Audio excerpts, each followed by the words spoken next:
وصفتنا النهاردة وصفة كلنا بنحبها او معظمنا بيحبها، وهي الفسيخ.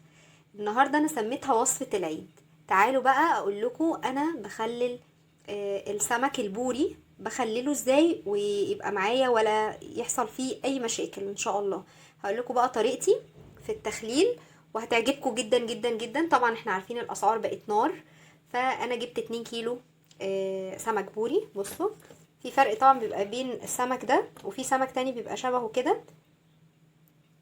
انتوا شايفين الراس عامله ازاي؟ انا عايزه بس اوضح لكم اهي بالشكل ده. فيلا بينا بقى اقول لكم طريقتي اللي ان شاء الله هتعجبكم جدا جدا جدا. اول حاجه بتغسلي السمك من غير ما بتقشريه، بتسيبي القشور زي ما هي، وبتيجي هنا كده. انا سايبه لكم واحده اهي. بتفتحي كده الراس بتاعه السمكه وتبداي ان انتي تغسلي غسل الخياشيم دي، وبتغسلي من الناحيه اللي هنا كمان. تمام. وبتغسلي بقها، بتفتحي البق كده بتاعها ده. انا بس مش ماركه عشان انا بصور يعني اللي هي الحته دي كده. وتبداي تدوسي هنا كده وتحطي ايدك من هنا كده. هتطلع معاكي حاجه بالشكل ده، عشان انا طبعا نضفتها. تطلع معاكي حاجه كده. دي بتشيليها، بتشيلي القطعه. بتجيبي السمكه بتاعتك خلاص، احنا غسلناها غسله كده زي ما قلت لكم، غسله سريعه. نفتح بقى الخياشيم بتاعتها دي ونبدا نجيب مناديل ونحط المناديل كده، نكتمها عند الخياشيم كده.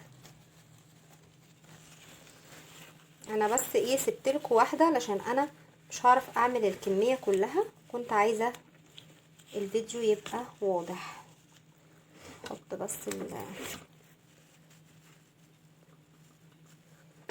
بس بقى بتقعدي ايه تحطيها كده، تكتمي بيها مكان الميه اللي احنا حطيناها. تمام كده. بصوا بق السمكه اتفتح كده، بتجيبي منديل برضو وتدخلي في بق السمكه المنديل. وبعد ما تخلصي كل الكميه بتاعتك بالطريقه دي كده، هتجيبي حاجه تكون بس ضيقه وتحطي فيها في ارضيتها كام مناديل كده، كام ورقه منديل، وتبداي توقفي السمك بالشكل اللي انا هعمله ده. بصوا انا هرصهم وهرجع لكم تاني. وبعد ما خلينا السمك كله بصوا يبقى كده، تبقي يعني تحاولي تخليه يبقى واقف في قلب الحله كده كانك كده، علشان السمكه بتاعتنا تبدا تنزل كل الميه اللي دخلت في الخياشيم وفي بطنها. احنا اصلا ما غسلناهاش كتير، ولكن انا بقول علشان الميه نتاكد تماما ان ما فيهاش ميه خالص. قبل ما بتشيليها معلش، علشان برضو انا نسيت اقول لكم حاجه مهمه جدا. بتيجي تمسكي السمكه وتفضلي تعملي فيها كده، مش كتير يعني، بتتنيها كده كام تانية كده في كل جسمها من عند كده السلسله بتاعه الظهر. الحركه دي او يستوي اسرع ويخليها كمان ما تبقاش ناشفه معاكي. اول حاجه في سمك لما بنبقى فتره الصيف بيبقى السمك الملح والشطه هي دي هتبقى التتبيله بتاعتنا. في ناس بيحطوا كركم، في ناس بيحطوا ورق لوري، كل الكلام ده انا ما بعملوش، وان شاء الله هينجح معاكم زي ما بينجح معايا بالظبط. الطريقه دي يا جماعه انا مجرباها 3 سنين زي ما قلت لكم، وبيطلع معايا السمك بيبقوا فاكرين ان انا جايباه من بره اصلا. فانا بحط ملح وشطه. حطيتي بقى ملح رشيدي، حطيتي ملح عادي، الاتنين زي بعض. اللي هو الملح الرشيد ده اللي هو اللي بيبقى عباره عن كرات كده. تمام. لما بتيجي تحشي السمكه بنحشي في الخياشيم وبترشي عليه كده شويه شطه وملح. امتى بيطلع مني مالح؟ لما الايام بتاعتي بتزيد. وامتى بيطلع معايا ما فيهوش ملح كويس وبيطلع طعمه عادم الملح؟ لما بكون قللت الوقت بتاعه في التخليل. طب الوقت المظبوط ايه؟ في الصيف عشان الجو بيبقى حر فهو بيستوي بسرعه، لكن في الشتاء هو بيبقى اصلا السمك ده بيستوي بالحراره، يعني ان انت بتكتميه في اكياس كتير، وهو طبعا الراجل بيعمله في براميل خشب. تمام. ودي بتبقى احلى حاجه وانجح حاجه للسمك ان هو ما يعفنش. لكن احنا علشان برضو نحافظ على الموضوع ده فبنكتمه في اكياس. هوريها لكم طبعا، هوريكم كل الخطوات كامله علشان دي امانه، عشان ما حدش يبوظ السمك ويقول ان انا قلت فيديو والفيديو ما نجحش معايا.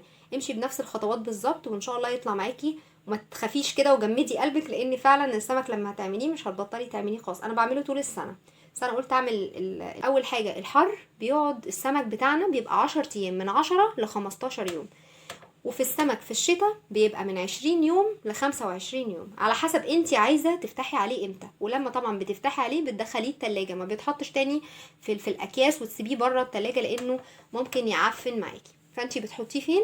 لو هتطلعي منه واحدة تاكليها والباقي هتركنيه، بيتركن في الفريزر. واللي بيركنه في الفريزر برضو السماك اللي بيعمل السمك بيحط الحاجات في الفريزر، ما بيحطهاش بره التلاجة.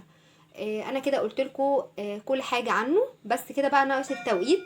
التوقيت بتاعنا في الصيف برضو هرجع اكرر، في الصيف بتسيبي السمكه على الوضع اللي انا وريته لكم ده، بتسيبيها 12 ساعه. طب وفي الشتاء؟ في الشتاء بنسيبها 24 ساعه.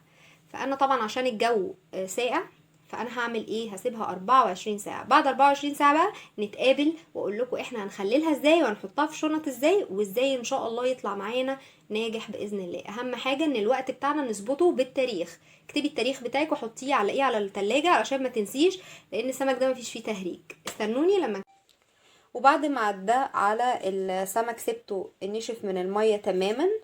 انا بس شلت منه شوية وبدأت في التخليل. بس انا هوريكم انا قعدته قد ايه. انا قعدته 15 ساعة لان الجو كان برد وبعد كده بدأ يحرر، فما كانش ينفع ان انا اسيبه اكتر من كده. ببدأ اشيل المناديل اللي انا كنت حطاها في قلب الخياشيم بتاعته، تمام، واتاكد ان هو فعلا نشف تماما مفهوش ميه خالص، لان دي حاجه مهمه جدا عشان السمك ما يبص معاكي. دي كانت اول سمكه انا عملتها، بصوا. بس انا طبعا هوريكم انا هعمل واحده كمان علشان تعرفوا انا عملتها ازاي. انا ما عملتش اي حاجه خالص غير ان انا مثلا شلت من هنا كل المناديل وتاكدت ان السمك نشف تماما مفهوش ميه خالص. وعندي المقادير بتاعتنا ملح وشطه. انا عندي هنا الماده الحافظه هي هتبقى الشطه، تمام. في ناس بتحط زي ما قلت لكم كركم، بس انا ما بحطش كركم، بيقولوا ان ده بيبقى ماده حافظه اكتر. وفي ناس بتحط ورق لوري، انا ما بحطش اي الحاجات دي خالص، بحط شطه حمراء بس. لازم تحطي شطه حمراء، ده لازم علشان الفسيخ بتاعك ان شاء الله السمك ما يحصلوش اي تعفن، تمام. هنا بقى الملح، المفروض ان في يعني زي ما قلت لكم في مدارس بتقول ان انتي تحطي الملح اللي هو الخشن، ده ما بيملحش السمكة قوي. طبعا انا جربت الملح اللي هو اللي بيبقى قطع ده، جربت الحجم الكبير والحجم الوسط، وهو بيبقى فيه منه احجام على فكرة واشكال كتير قوي. وجربت الناعم. الاتنين ما بيفرقوش. بيفرقوا في ايه؟ بيفرقوا في عدد الوقت. يعني انتي مثلا عاملة سمكة في الصيف هتقعد معاكي 10 ايام، خليتيها 11 يوم يبقى السمك بتاعك هيبقى مملح جدا، خليتيها 12 يوم هتبقى مملحة اكتر كده، وهكذا. لكن لما تعمليها في التوقيت بالظبط بعدد الساعات اللي هتسيبيها تنشف فيه، هتطلع معاكي السمكة ما فيهاش اي مشاكل. لكن لو في اي خطوة من اللي انا قلتهم دي حذفناها وما خدناش بالنا منها، طبعا دي هتبقى مشكلة كبيرة جدا في السمك، لان قول زي ما قلت الفسيخ بالذات ما فيهوش تهريج. بعد ما بنجيب الملح بنحط عليه الشطة. انا حبيت اعملها لكم المرة دي باللي هو الملح الناعم اللي هو بيبقى عندنا كلنا في بيوتنا، تمام. عايزه اقول لكم مش هيفرق خالص عن الملح التاني، وهتشوفوا هبقى افتح لكم عليه ان شاء الله، عشان طبعا العيد داخل علينا. هنبدأ بقى ناخد من الملح والشطة بالشكل ده ونحط في الخياشيم. وبصوا هنزق كده من هنا كده بصابعنا كده لجوه علشان ندخل الملح والشطة بنفس الطريقة كده، مفيش اي حاجة زيادة خالص. ونبدأ ان احنا نحط، بصوا تكتمي كده. انا بس مش عارفة امسك لكم السمكة باحكام، بتضغطي جامد جدا كده.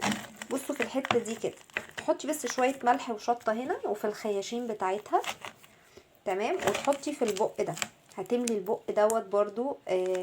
هوريكم علشان ايه، انا بحبكم فبحب اوريكم كل المعلومات. ايه ده السمكة عاملة كده ليه؟ معلش نحط لها بقى ملح طبعا كده، ونبدأ ان احنا نكتم الملح كده علشان نتأكد ان ما يبقاش فيه فراغ في السمك مفهوش ملح وشطة. اخلص بكل الطريقة دي ونبدأ نرش كده رشة خفيفة على الجسم ونكمل كده. خلاص خلصنا. بصوا الشكل ده كده، شايفين عاملة ازاي؟ هقربها لكم اكتر، بتبقى بالشكل ده، وهتدوقوا اجمل فسيخ وهتفضلوا تعملوه طول السنة. وهنكمل بنفس الطريقة بقية السمك برضو. نبدأ ان احنا نحط، المهم نحشي السمك كويس جدا. وبكده نكون خلصنا كل كمية السمك. بصوا تبلناها، حطينا عليها التتبيلة او الخلطة بتاعتنا. اللي المرحلة اللي بعد كده وهي اهم حاجة برضو في تخزين الفسيخ، وهي الشنط اللي هتحطي فيها الفسيخ. لازم تكون شنط لسه شارياها جديد، اوعي تحطي في شنط مستخدمة او الكلام ده، لان اولا هو مشكلته بياخد شنط كتير، ثانيا لازم تكون الشنط جافة ما فيهاش ولا مية ولا فيها تراب ولا فيها بواقي اكل ولا مكان حاجة. تمام، لازم تكون الاكياس بتاعتنا نظيفة. يلا بينا بقى اوريكم انا بخزنه ازاي. وبعدين بنفتح الشنطة بتاعتنا اللي نضيفة وبنحط فيها شوية ملح كده، وننزل بالسمك بالشكل ده. بسم الله، ادي كده. طبعا احنا كنا حاطين على الجسم كده رشين عليها شوية ملح، بس برضو هنرش ملح تاني. هوريكم ازاي هنعمل كده، حاجة خفيفة يعني. اللي بعده هتحطي سمكة راسها الناحية دي، يعني سمكة كده وسمكة الناحية التانية، تحطيهمش جنب بعض. هقول لكم ليه برضو، علشان هتفرق في تسويته، يعني ما يبقاش كله جنب. هنا الجنب ده اكبر كتير من الديل، فلما المكان دوت هيبقى فيه، هو هينزل ميه طبعا اثناء التخليل، فمش كله هيبقى مستوي في نفس الوقت. تمام، فاحنا بنحط واحده كده عكس واحده كده. كل التفاصيل دي بتفرق والله يا جماعه في تخليل الاشياء، يعني حلوه الاشياء دي. وبعدين هنحط واحده كده بقى عكس اللي احنا حطيناها من تحت، والناحيه اللي فوق دي هناخد واحده عكسها بالشكل ده. وبرضو بنفس الطريقة هنجيب شوية ملح ونرش كده على جسم السمكة. اكيد طبعا فهمتوني. خلصنا المرحلة دي، السمك بتاعنا جاهز ان احنا نقفل اول كيس. هنعمل ايه؟ نبدأ نطلع منه الهواء كده ونلف الكيس ونحط عليه استريتش رول، او تربطي كيس باحكام وتدخليه في 15 شنطة شفافين زي كده، وبعدين تحطي 5 شنط يكونوا لونهم غامق، يعني شنطة تقيلة، يعني لازم نكتمه جامد جدا. وبعدين هنقفل الشنطة بتاعتنا، وبعدين هتتحط في مكان ولا يكون فيه مية، يكون مفهوش حرارة عالية ومفهوش كمان هوا شديد قوي ومفهوش اضاءة. تمام، وبعدين هنطلعه. هنيجي بقى كل 3 ايام او كل مثلا 4 ايام هنقلب الكيس، كنا حاطينه كده هنقلبه العكس، وهو طبعا متغلف كويس فهو هيبقى جواه ميه، ونحط تحتيه طبق علشان هو كده كده ان شاء الله ما فيش حاجه هتنزل من السمك، بس احنا بنحط احتياطي، بنحطه في طبق علشان اثناء التخليل بالكيس كل 5 ايام او كل 4 ايام، علشان الميه اللي بتنزل من السمك لما هقلب الشنطه بتاعتي هتبدا الميه اللي تحت تنزل، هيبقى السمكة اللي فوق تحت والسمكة اللي تحت فوق، فكله هيشرب من المية اللي بينزلها وهيتخلل كله بنفس التوقيت. وبكده يكون خلص الفيديو بتاعنا. ما تنسوش لو عجبكم الفيديو تعملوا لي لايك، واللي لسه مشتركش في القناة اعمل لي سبسكرايب علشان يوصلكوا كل جديد. وان شاء الله لما افتح على السمك هبقى هوريهولكوا ان هو بينجح وبيطلع اجمد فسيخ بتشتريه في الدنيا، ومش هتشتري تاني فسيخ من بره. باي باي.